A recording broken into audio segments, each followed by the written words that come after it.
নমস্কার বন্ধুরা। 19শে এপ্রিল কোচবিহার, জলপাইগুড়ি ও আলিপুরদুয়ারে প্রথম দফায় ভোট সম্পন্ন হয়েছে। এই তিনটি কেন্দ্রে কোন দল এগিয়ে রয়েছে, কোন দল পিছিয়ে রয়েছে, সেই ভিডিও আমরা অলরেডি দিয়ে দিয়েছি। এবার আপনাদেরকে জানিয়ে দেব যে দ্বিতীয় দফায় রায়গঞ্জ, দার্জিলিং ও বালুরঘাট এই তিনটি কেন্দ্রে প্রায় সমস্ত দলের পক্ষ থেকে হেভিওয়েট প্রার্থী রয়েছে। তো কোন কোন কেন্দ্রে কোন কোন প্রার্থী জিততে চলেছে, অর্থাৎ কোথায় কোথায় টিএমসি, বিজেপি, কংগ্রেস ও সিপিএমের মতো দলগুলি জিততে চলেছে, এই নিয়ে জনগণ থেকে বিশ্লেষকের সমীক্ষা অনুযায়ী কোন কোন প্রার্থী কোথায় কোথায় জিততে চলেছে, তার জন্য বন্ধুরা শেষ পর্যন্ত দেখতে থাকুন। ভিডিওটিতে একটি লাইক করবেন, আপনার এলাকায় কোন প্রার্থী এগিয়ে রয়েছে তা কমেন্ট বক্সে জানাবেন এবং চ্যানেলটিতে নতুন দর্শক হয়ে থাকলে অবশ্যই চ্যানেলটি সাবস্ক্রাইব করে সঙ্গে থাকবেন। তো চলুন ভিডিওটি দেখে নেওয়া যাক।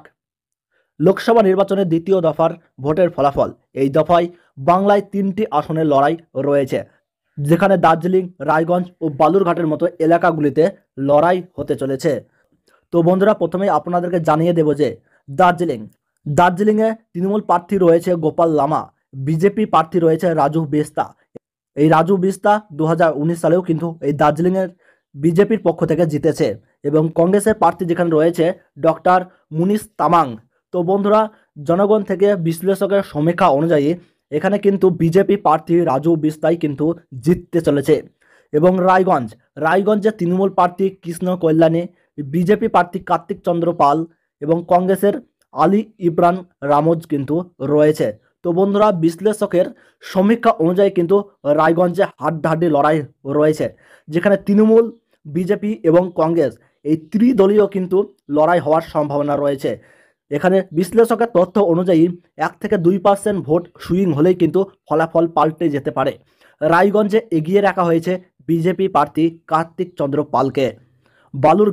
বালুরঘাটে তৃণমূল প্রার্থী রয়েছে বিপ্লব মিত্র, বিজেপি প্রার্থী রয়েছে সুকান্ত মজুমদার, সিপিএম প্রার্থী রয়েছে জয়দেব সিদ্ধান্ত, আইএসএফ প্রার্থী রয়েছে মোজাম্মেল হক। যেখানে অর্থাৎ বালুরঘাটে কিন্তু ত্রিমুখী লড়াই হওয়ার সম্ভাবনা রয়েছে। বিশেষজ্ঞরা মনে করছে যেখানে 2 থেকে 5% ভোট সুইং হলেই কিন্তু ফলাফল পাল্টে যেতে পারে।